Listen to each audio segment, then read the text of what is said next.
It had been a regular evening, at least that's how it felt at first.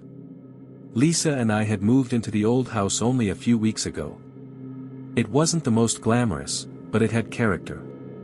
A few squeaky floorboards, some peeling paint, and an oddly cold draft that never seemed to go away. But we loved it. It had the kind of charm you could only find in houses that had stood for decades. The house wasn't exactly the most modern, and it had a lot of creaky, ancient wooden doors, all but one leading down into the basement. I hadn't thought much of it at first.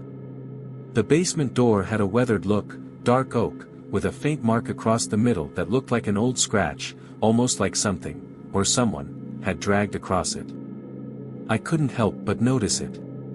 Every time I passed by, it seemed to call to me, though I could never explain why. That night, after dinner, we sat in front of the TV, chatting about random things. The house felt empty in a strange way, not that I wasn't used to that feeling. We had both been working late recently, and it had taken its toll on us. It wasn't until later, when I was heading upstairs to bed, that something really caught my attention. I noticed, for the first time, the basement door was slightly ajar. It wasn't like that before. I froze in place, feeling the hairs on the back of my neck stand up. I had been through the house countless times and had never seen that door opened, not even a crack. It had always been tightly closed, locked, or so it seemed. My gut twisted into knots, and I couldn't help but stare at the faint gap between the doorframe. A sense of unease gripped me, but I tried to shake it off. Maybe I was just being paranoid. Maybe I had left it open by accident earlier. Still, I couldn't deny the nagging sensation that something wasn't right. I made my way to the door and carefully pushed it open. The basement stretched out before me like some forgotten place, and a wave of cold air surged up from below, hitting me like a slap in the face. It didn't seem normal. Something about it felt off. The air was thick with dust and the unmistakable smell of mildew, but there was something more. Something darker. Then came the sound. Faint, at first, like footsteps on the wooden floor below. I stood frozen, barely breathing, listening. Nothing. The silence was almost oppressive. With a slow, cautious movement, I stepped down onto the first stair. The old wood creaked under my weight, making my heart skip a beat. I had to be imagining things. I couldn't explain it, but something was pulling me toward that door, urging me to see what lay on the other side. I descended further into the darkness, my pulse quickening. The stairwell stretched downward like a throat that seemed to swallow the light from the hallway above. My flashlight barely made a dent in the shadows that crowded the corners. I could almost taste the musty air that clung to everything. And that's when I heard it again. The footsteps. But they were closer this time. Too close. I turned around sharply, heart racing, but saw nothing. Nothing except the yawning darkness below. The basement was eerily quiet again. Too quiet. Close the door. The voice echoed in my mind. I could feel the hairs on the back of my neck stand up, an overwhelming sense of dread that I couldn't ignore. But there was nothing there. No sound. No person. Just the still, suffocating darkness of the basement. And yet, I could hear the voice again. A soft whisper, as though it came from beneath the floorboards themselves. It wasn't my mind playing tricks, I could hear it so clearly. Close the door. The voice was pleading, almost panicked. I stood there, frozen in place. I should have turned and run back upstairs, back to safety. But I couldn't. I didn't know why, but I couldn't tear myself away from the trapdoor I hadn't even noticed before. It lay there, open, almost inviting me to come closer. A sudden thought gripped me. I wasn't alone in the house. Someone, or something, was watching me. Someone had been in the basement before me, and they left something behind. A voice in my head screamed at me to turn around and leave, but the pull was too strong. I needed to know what was in that basement. I needed to understand why I felt this overwhelming urge to investigate. My mind screamed at me to stop, but my legs kept moving, one step after another. And then, there it was again. Get out. It was louder this time. Insistent. A sound from behind. The footsteps were no longer a faint echo.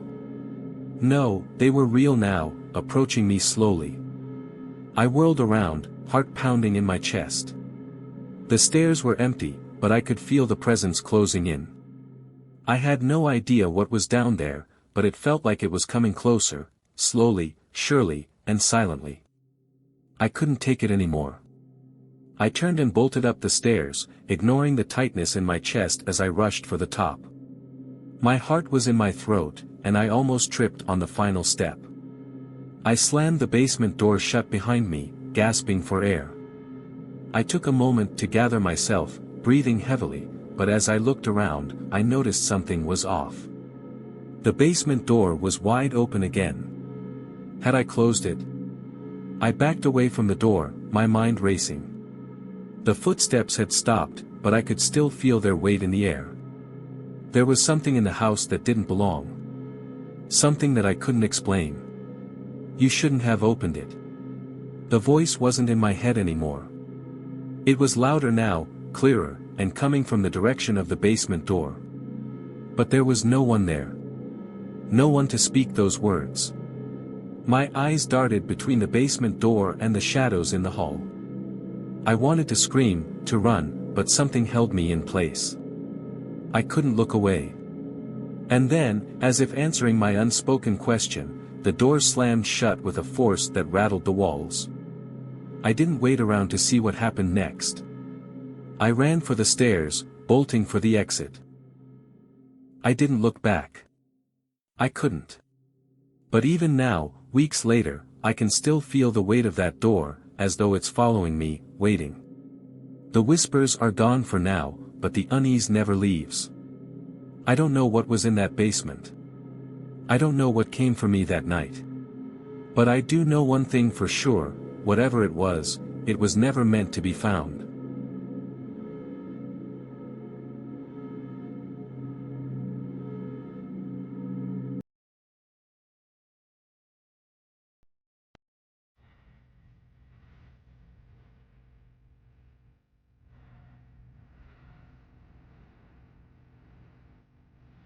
I never used to believe in the supernatural, but after that night, everything changed. It was just another evening, the kind where I would close the blinds, sit on my couch, and flip through channels until I got bored enough to go to bed. But something was different that night. The house felt too quiet, even for me. I'd lived alone for years, and silence had always been a comforting companion. Tonight, though, it was oppressive, almost suffocating. I noticed it when I turned off the TV, the kind of silence that fills a space with unease. The hairs on the back of my neck prickled. I told myself I was being paranoid, but then I heard it. A soft scraping sound. It was faint, barely perceptible, but it was there. My pulse quickened as I listened, straining to hear. The sound wasn't consistent, it came in random bursts, almost like something, or someone, was dragging something heavy across the floor. The odd thing was, the sound seemed to be coming from beneath me, from the basement. I froze, suddenly aware of the darkness in the house. I hadn't been down to the basement in weeks, maybe even months. It wasn't that I was scared of it, it was just, out of sight, out of mind. But now, the thought of that space below me felt more like an open wound than an ordinary room. Against my better judgment, I stood up. My legs felt heavy as I walked toward the stairs. Each creak of the wooden floor beneath my feet sent a shiver down my spine. The scraping sound continued. It was like it was mocking me, reminding me that I couldn't ignore it. I reached the door to the basement and stood there, hand hovering over the handle. The temperature around me had dropped, and I could see my breath in the air, fogging up in the dim light of the hallway. I swallowed hard and pushed the door open. The staircase was pitch black. I didn't have a flashlight, but the dim glow from the hallway light barely lit the first few steps. I hesitated, but then the scraping noise came again, louder this time, like nails on a chalkboard, and it pulled me forward. With each step I took down the staircase, the temperature seemed to drop further. It was as though the darkness itself was alive, closing in on me. I felt a chill crawl across my skin, but I couldn't turn back. I had to know what was making that noise. At the bottom of the stairs, I was met with an overwhelming silence. The air smelled stale, thick with dust and something else, something metallic. I squinted into the darkness, but all I could see was the outline of old furniture stacked against the walls and boxes shoved into every corner. The scraping sound stopped. I stood motionless for a moment, straining my ears. For a heartbeat, everything felt perfectly still. Then I heard it. A faint shuffle. Like someone, no, something, was moving in the corner. It was impossible to tell where exactly, but it was close. I felt the hair on the back of my neck rise as I slowly turned my head toward the sound. My heart hammered in my chest as I scanned the darkness. Nothing. No figure, no shape, just the shadows that seemed to stretch unnaturally in the dim light. I took a tentative step forward, but the floor beneath me creaked loudly, as if the house itself was warning me. Then, out of the corner of my eye, I saw something, a dark figure standing near the far wall.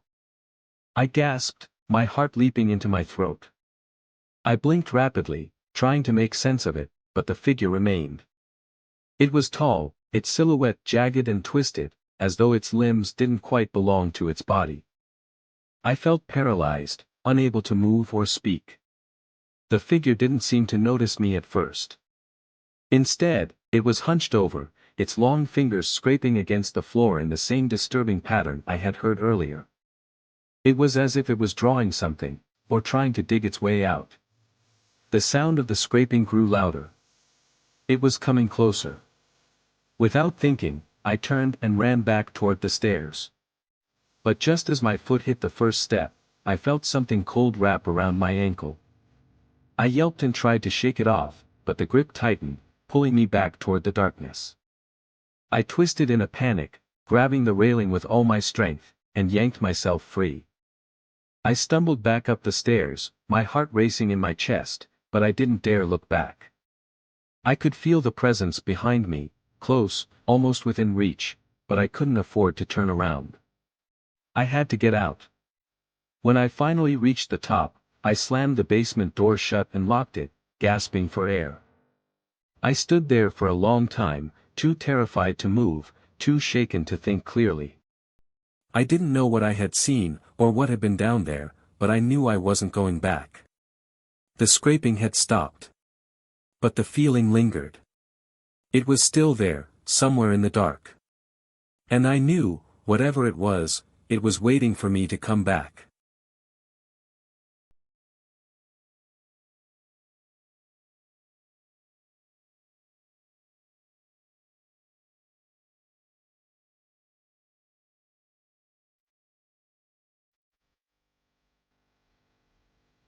It all started with an old key. My grandmother's house had been in our family for decades, and when she passed, the place became mine. It wasn't particularly large or impressive, a modest two-story house in a quiet neighborhood, but it had character. I moved in alone, still unpacking my life into the creaky old house. Everything about it felt warm and familiar, except for one thing, the basement. I'd never been down there as a kid. Grandma used to say it was where she stored old junk and warned me not to play there. But now that it was my house, I was curious. One day, while unpacking, I found the key in a small drawer in the living room. It was rusted, almost brittle, with a tag that read, "Do not lose this." The basement door was at the end of the hallway. It was thick, painted white, with heavy iron hinges. As I slid the key into the lock, a strange sensation washed over me, like a faint vibration in the air. The door creaked open, revealing steep wooden stairs leading into darkness. A cold draft wafted up, carrying the smell of damp earth and mildew. I hesitated but told myself to stop being ridiculous. Gripping my phone flashlight, I descended into the shadows. At first glance, the basement was what I expected: boxes of old clothes, stacks of yellowed newspapers, and furniture draped in dusty sheets. But the farther I ventured, the stranger it became. The walls were covered in faded wallpaper that seemed out of place. The pattern, roses intertwined with vines, was peeling in odd shapes. And then I noticed it, a door at the far end of the room. It wasn't like the rest of the basement. This door was smaller, almost childlike, with no handle, only a keyhole. I hadn't seen it on the floor plans of the house, and I knew it shouldn't be there. That's when I heard it, a faint, raspy whisper. "Help me." I froze. The sound was faint, almost like the wind, but distinct. It was coming from behind the small door. I laughed nervously. Old houses make noises, right? I convinced myself it was nothing and went back upstairs, locking the basement behind me. That night, I couldn't sleep. Every time I closed my eyes, I heard it again: "Help me." By the third night, the whispering wasn't just in my head. I could hear it faintly beneath the floorboards, calling out in the dead of night. I decided to investigate again, this time armed with a crowbar and a determination to put my imagination to rest. The basement was colder than before. The small door seemed different. The wallpaper around it had curled away, revealing old, rotting wood. And there, scratched into the surface of the door, were words I hadn't seen before. "Leave while you can." The whispering grew louder as I approached. "Help me, please." My hands trembled as I pried at the edges of the door with the crowbar. It came loose with a groan, revealing a narrow tunnel descending into the earth. The walls were dirt, the air heavy and stale. Every fiber of my being told me to stop, but I climbed down anyway. The tunnel was lined with more of that strange wallpaper, but the roses now looked twisted, almost like they were wilting. The air was colder, and the whispers grew louder, more desperate. The tunnel opened into a small chamber. At its center was a wooden chair, and in that chair sat a figure. It was a child, or at least, it looked like one. Its head hung low, hair matted and face hidden. Its skin was pale, almost translucent, and its thin hands were bound to the chair by old, fraying ropes. "Help me," it whispered, its voice dry and hollow. I inched closer, my heart pounding in my chest. "Who are you?" I managed to croak. It slowly lifted its head. Empty sockets stared back at me where eyes should have been. Its mouth stretched into an unnatural grin, and it spoke in a voice that wasn't a whisper anymore, it was a growl. "You shouldn't have come here." The lights on my phone flickered, and a deafening roar filled the chamber. Shadows erupted from the walls, swirling and writhing like living creatures. I ran. I didn't look back. The tunnel seemed longer than before, twisting and turning in impossible ways. The whispers chased me, growing louder and louder until they were a cacophony of screams. When I finally burst into the basement, the small door slammed shut behind me. I bolted up the stairs, locking the basement door and collapsing on the living room floor. The whispers stopped after that. The house was silent. But I couldn't shake the feeling that whatever was in that chamber wasn't bound to the basement anymore. I moved out a week later, leaving everything behind. But sometimes, at night, I still hear it. "Help me."